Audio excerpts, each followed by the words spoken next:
pancreas. I want to talk mainly about the pancreas for several reasons. Two of them are, first of all, I want to give an example where for a gland that is not regulated by the pituitary gland. And the second of all, it is so vital. I mean, all of them are so vital and important in our life, but that really affects our life, and especially this era with the, we can almost call it epidemics of diabetes. And we will talk about this. We'll come back to diabetes when we will talk about the digestive system, makes sense. But I want to address this with the endocrine perspective, and then we'll start talking about the skeletal system. Okay, so as I mentioned last time, or 2 lectures ago, a gland is not necessarily an endocrine gland. A gland is either a cell or a group of cells that synthesize stuff and secrete that stuff, period. Okay? Endocrines specifically are making hormones and secreting to the blood. But we have many other molecules that are being secreted all the time. The pancreas is a good example for an organ that serves both as an exocrine, actually mainly an exocrine gland, as well as an endocrine gland. When we will learn about the digestive system, we will talk more about its exocrine functions. We will see that many or the majority of the cells in the pancreas secrete a mixture of molecules that together will be essential in digestion of different molecules. And we'll talk a lot about that much later in the semester. Today we'll focus on the endocrine function. And in the endocrine function, we find small islands anatomically. They're called islands because they're isolated groups of cells that are called pancreatic islets or Langerhans, or islets of Langerhans after the scientists who discovered them. And we'll talk about the endocrine part. Okay? So this is basically a diagram of the pancreas, and if we look at the section, look at the real cells, this is chemistry. When we look at the cells, all the purplish things all red are nuclei of cells. This is what we see. So I hope you can see this. Can you see that this is a group, an island, among all the peripheral cells? You see the boundaries here? I'm just showing you in the laser with the laser pointer. So all the outside is the majority of the pancreas. These are the exocrine cells that make the pancreatic juice, or the mixture of molecules that I mentioned. Inside the islet of Langerhans, or the pancreatic islet, we distinguish between two cells. They are just stained in different dyes that are specific to those cells. So we can see one in blue and one in red. We can see the more abundant beta cells that are synthesizing and secrete the famous insulin, and the alpha cells that synthesize and secrete the famous glucagon. When we talked about hormones that have some contribution and some importance in homeostasis of glucose, of sugar in our body, but these are the two main stars of this story, homeostasis of glucose. Okay, so alpha cells, glucagon, beta cells, insulin. Let's start with glucagon. Okay? So glucagon is a hormone where the goal, basically, the mandate of glucagon is to increase glucose levels in the blood. Is that a good thing or is that a bad thing? Is glucagon a good hormone or a bad hormone? High glucose levels in the blood, is that good or bad? Now we think about this a lot today in the context of 2019 in the United States and think, oh, high glucose levels in the blood, that's really, really bad, right? We've heard about this, diabetes, etc., etc. But it's all a matter of homeostasis and how much. Like almost everything in life, right? There's some things that are good, just not too much of that good becomes bad. It's really important that when we think about sugar and glucose, and we'll talk about the brain a bit today, we will imagine ourselves not sitting in GSB 200, not living in the US in 2019, not knowing that the next thing you can do is just go to Franklin Street and buy donuts because they are available. Our brain, body is still in the savannah, okay? And there are no donut trees in the savannah, basically, which means that you not always have available food. This is even true for the modern era in many, many places in the world, but typically not here, okay? So when we think about the biology part, we need to think about this, that we need that energy. We need that glucose, of course, not too much of it. So what is the very simple source for energy that we can find? How do we call this molecule? it's sugar, but there are different sugars, and I know some of you learn maybe more about it than others, but what's the basic molecule for sugar? Carbohydrate is another term for the whole group. The simplest sugar, come on. Glucose, okay? And this is what our body will use to utilize. When we'll talk about the digestive system, we'll actually see that it can utilize only glucose. Even when you eat fructose or other ones, it's going to convert it in the liver to glucose. Okay, so that's a great resource for energy.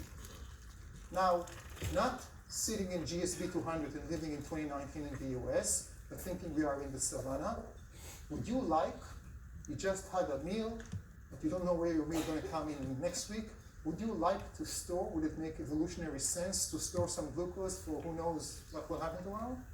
It will, right? And indeed we have storage. So instead of storing glucose as many glucose, we put them together as one molecule and we call it glycogen.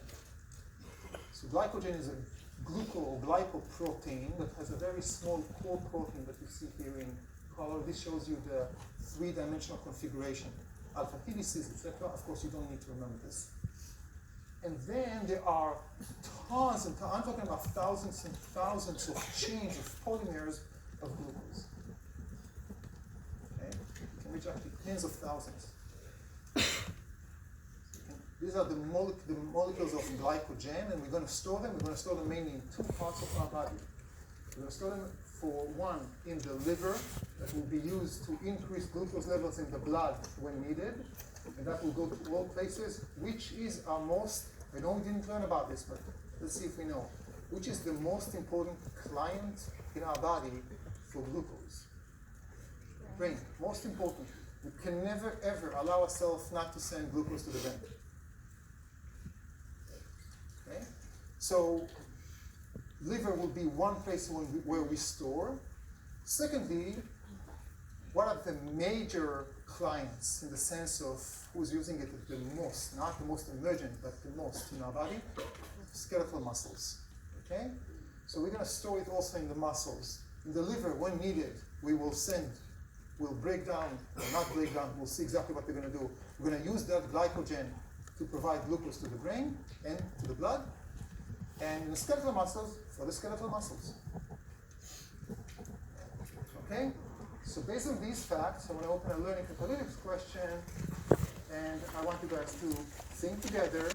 And then it's 37:59. I'm not telling you which one is A, which one is C. So again, talk with each other again, and I'm going to open it for another question. Let's see if we convince each other. It's either A or C. I can tell you you're right about that. Think about you being glycogen. Sorry, not glycogen, not glucose. You being glucagon, okay? And I'm telling you what you need to do, and I showed you in the previous slide what your function and goal is. How will you achieve that? A or C? Let's start again. Let's go back for a second to my laptop. Okay. And the winner is yes. No. Okay. Why C? So, why did I emphasize your glucagon, what your job is? So we all agree it's breaking down glycogen, right? If we need more glucose, let's break the stocks, the stores, because right now we need more glucose. We store them as glycogen. And what's the logic with C? Why C? Because you want the glucose to go not directly into the cell around it as soon as it breaks down, but make it more so that you can't.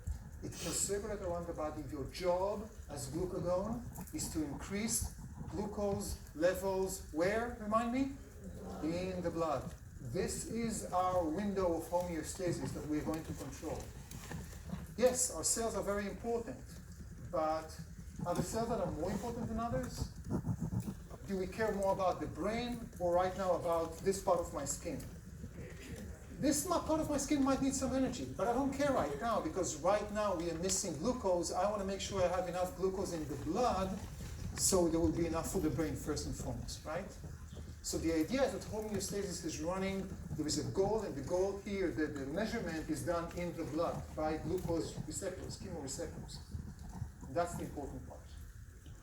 Okay? Later on, if we'll have enough glucose, of course, we're going to release it to the cells when needed. But right now, we didn't have enough glucose in the blood. Let's make sure we have enough supply. Okay?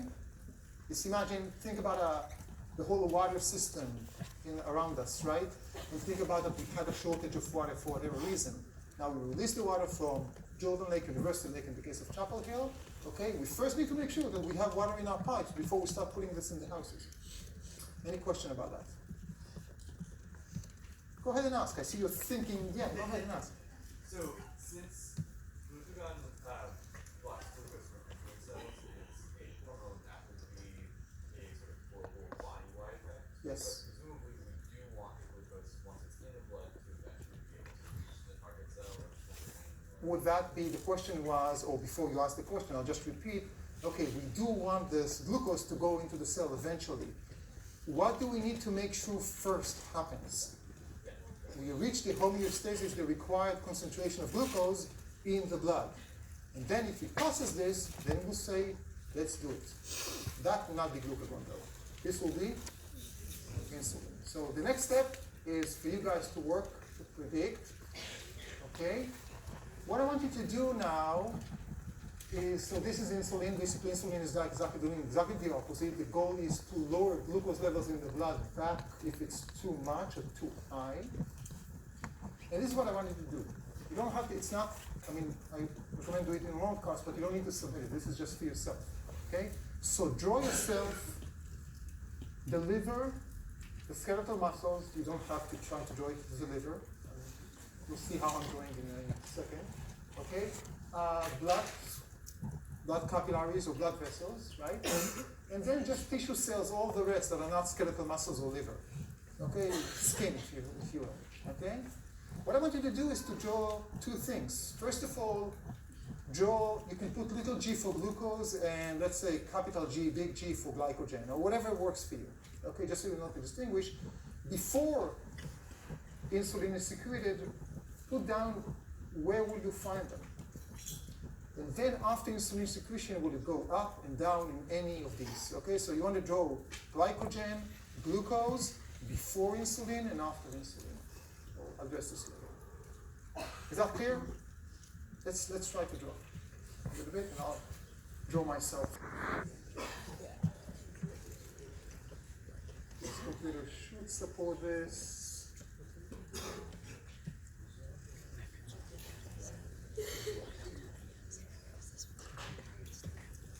Should.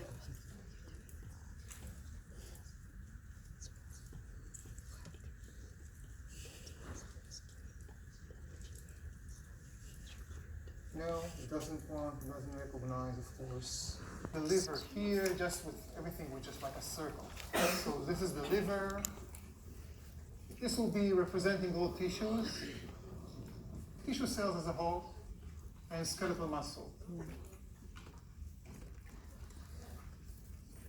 Skeletal muscle.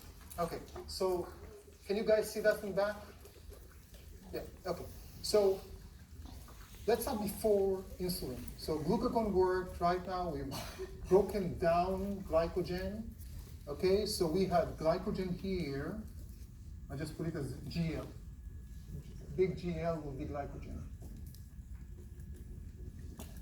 And little g will be glucose. Okay? So I had glycogen. What happened when I secreted glucagon before this story? I broke it down, right? To glucose, and we said, you guys said, that it's going to go to the blood. So now I have a little bit of glucose, okay? Here. Do I still have glycogen? What do you think in my liver? Yes. Do I still going to have glycogen in my skeletal muscles? In general, yes. If you run a marathon, at some point, if you don't get any other supply of glucose, it will almost run out, and you will feel it. You will not be able to continue to run if you don't have a supply of energy. But in general, we're still going to have glycogen. The balance is just changing. So it will be, let's say, glycogen, but more glucose. Okay, we still have glycogen, but more glucose. Here we said we don't have glycogen, and we have just a little bit of glucose. Let's just put 1G. Okay? So we good. We ate, for example, or we just had enough glucose. Now we increase the glucose levels, which calls for insulin secretion. Now insulin came in. So what's the impact? Please help me. What's going to happen in the tissues, in our cells, in the skin, everywhere? Let me know. What do you do? What will happen to the glucose here? I'm going to open the doors. Okay? So insulin is going to bind to receptors on our cells. Okay? And these doors will not be the doors for sugar. These doors will open to a signaling event that will open receptors for glucose. Okay? So again, insulin will bind to insulin receptors, and that will open immediately after that glucose doors, glucose receptors. So glucose will come here, will increase the glucose in our cells. That now, okay, we have enough glucose in the blood, now we can use them, and that will reduce the glucose levels in the blood. What about the skeletal muscles? Are we going to send glucose to our skeletal muscles? We are, because the skeletal muscles need a lot of glucose. And there are major clients, right, of the glucose. So we're going to release the blood to all the cells, including to the skeletal muscles. Our skeletal muscles will use a lot of glucose. But if they used enough, okay, what are we going to do with that glucose, with that excess glucose? We're not going to throw it, we're going to store it as glycogen. So we're going to have more glycogen and less glucose. So there's always a game that is based on the skeletal muscles needs, right? And they can be different if you sit in GSB 200 or if you go outside and jog for, let's say, 10K, you'll need more of this glucose. So it really depends on what you're doing. But at the end of the day, we will bring the blood levels back to normal, back to the homeostatic levels. That's the idea. What do you think about glucagon as a potential target for insulin? Insulin is a hormone, it affects many things. Will it affect the actual pancreas and change the levels of glucagon secretion? If you're insulin, would you like glucagon to work? It's kind of not working together, right? Because right now you don't want glucagon to say, oh, glycogen break down, while insulin is saying build up. It's contradicting, antagonistic. So one of the targets of insulin will actually be glucagon, and it's going to inhibit synthesis and secretion of glucagon. It's never going to be zero, but it's going to be lower. So insulin wins at this point until we go back to normal levels of glucose.